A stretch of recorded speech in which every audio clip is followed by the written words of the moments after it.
Ho, ho, ho! Merry Christmas!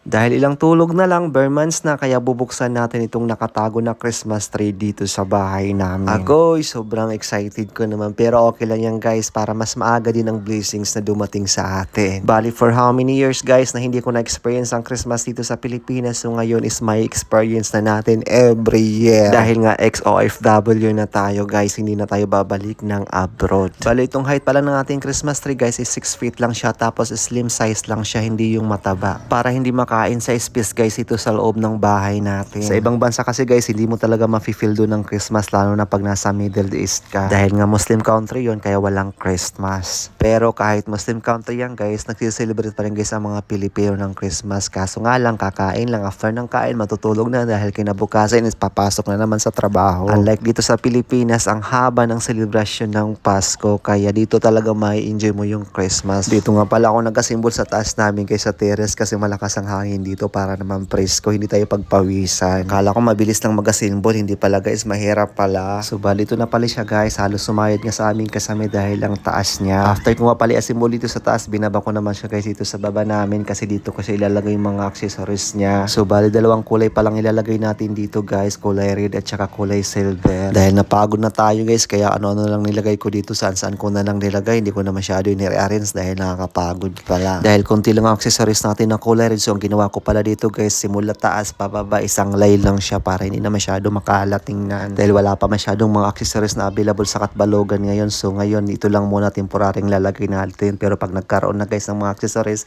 pupunuin pa natin yan guys para mas magandang tingnan. So this is it guys, from this to this to this. Yun lang guys, maraming salamat sa panonood. Babus!